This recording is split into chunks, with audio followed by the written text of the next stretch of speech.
Thanks for joining me on this very special occasion, my 80th birthday party.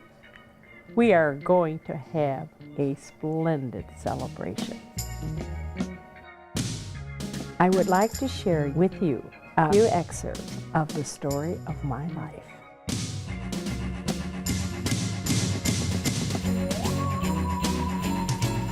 I was born on August the 4th, 1933, to Otto and Linda Zender Trinkline in their new home on 430 West Tuscola Street in Frankenmuth, Michigan. Attended to by Dr. Pillsbury and Tante Mina Basenicker, who was the midwife. As the second daughter growing up in the Trinkline household, from my perspective, it was a great time. Having so many sisters and brothers taught us lifelong lessons. Each of us were so different, and because of that, we had to learn understanding, tolerance, and patience. Dad was the disciplinarian, but Mother followed through with kindness and love. Dad always used humor to motivate us and was a great storyteller. The story of how my name was chosen fascinated me. The story was that they wanted 4-letter names for all of their children. He chose Lois and convinced Mother that L stands for Linda, O stands for Otto, and between them is Lois. We all had varied family duties which had to be completed before we could go outdoors to play with our friends. Playing outdoors was always the event of the day, since none of us had TVs, cell phones, computers, iPads, and many things we cannot live without today.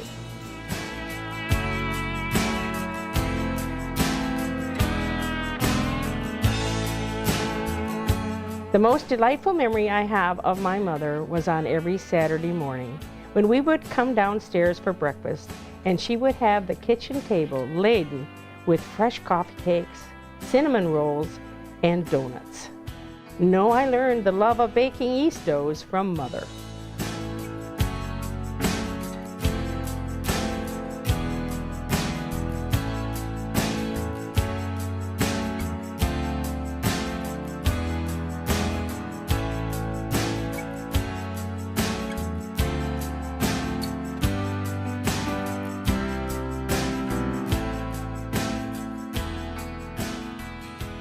Mother also worked with Grandma Zender at the hotel while raising her own family.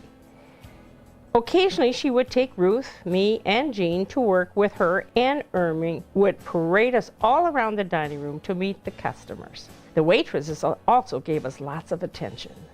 I remember going upstairs to Grandma's bedroom where she was bedridden following her last stroke, attended to by a loving family and caring help. No matter how she felt, she always reached out to touch my hand and had a smile for me.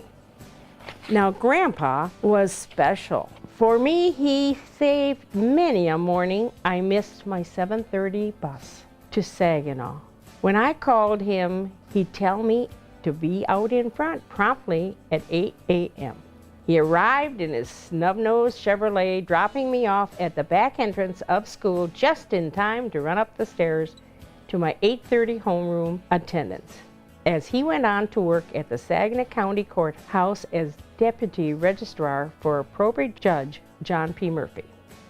On Sundays after church and dinner at Zender's, Mom would go to work, and Dad would spend the day with us visiting the Trinkline families. Grandma and Grandpa had retired to Haas Street in town, and we would visit them, as well as Uncle Ben's family on the Trinkline farm, which eventually was sold by my cousins to the Frankenmuth School District. Visiting family on their farms at that time was so much fun. Aunt Hattie and Uncle Ed Weiss had us most Sundays, and always for supper. In those days, there was almost every animal on the farm: cows, pigs, horses, chickens, goats, rabbits, dogs, cats. Along with cousins, we chased many of the small animals until they collapsed. All in all, We knew early on that we were connected to large families on both sides, celebrating birthdays and Christmas parties. The Christmas party with the Zenders became a long-time tradition, including my children, who knew their second and third cousins, who are here today celebrating family. The youth of Frankenmuth gathered monthly from the 9th grade through the 12th for Water League meetings for fellowship and social events. Along with local meetings, there were district and national conventions all over the country. As a senior in high school, in 1951, the national was held in St. Louis, Missouri. I convinced my father to give this to me as a high school graduation gift. It was a post-convention train trip to New Orleans, Jacksonville, Florida, Miami, and Havana, Cuba, returning to Chicago. Dad agreed, and Margie, my friend, was my traveling companion. It was in St. Louis, in the train station, we were greeted by two gentlemen getting off the lunch counter, offering their seats to us. As we were talking, we noticed their name tags were John Metzger from Saginaw and Willie Hurtlebrink from Bay City. They saw that we both were from Frankenmuth, and they were telling us of all the people they went to high school and Bay City Junior College with. We were 120 traveling together with 14 men. It did not take long for the two guys to find us on the train, and Willie was really hitting on Margie. John was friendly, but made a point to meet everyone on the train. By the time we arrived in New Orleans, Willie asked Margie and John asked me for a night out on Bourbon Street. Now, they were 21 and we were barely 18. It was an eye-opening experience. We were served sassafrasses and we watched the guys gamble, but John lost his limit within the first hour. After a while, I offered him a 20, and he proceeded to bet at the craps table, and won big.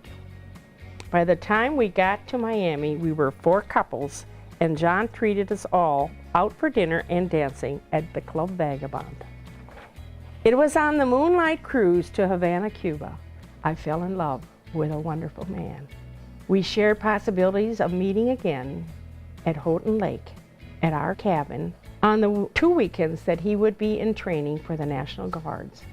It was there he met Mom and Dad, and Mother made him homemade apple pie that he never forgot.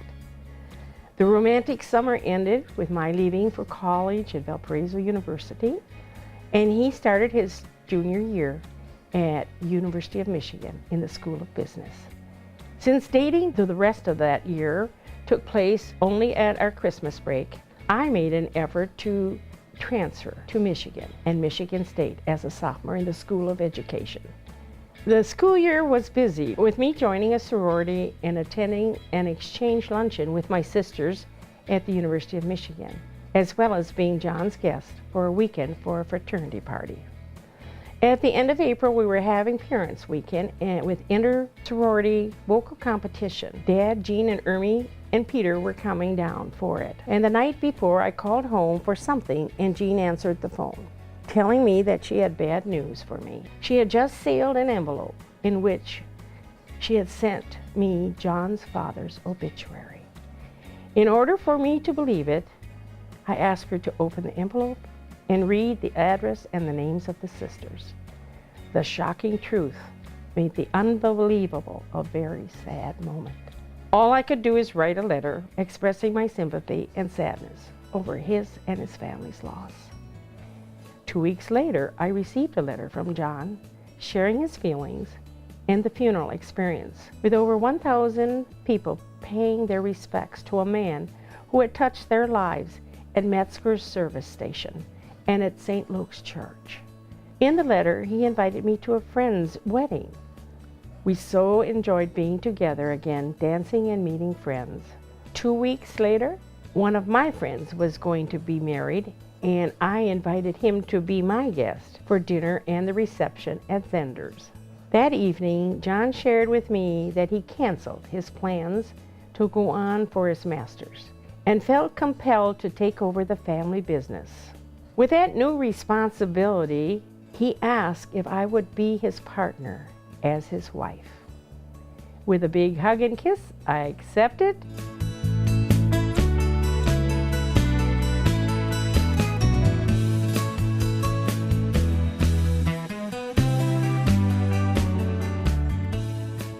God has richly blessed me throughout my life, and my relationship with Him has been strengthened with each and every experience as He has tested me. I know and believe that God is watching and listening and believing I will use my talents He so unselfishly gave me. My grandmother was the first hospice patient in Frankenmuth in 1936.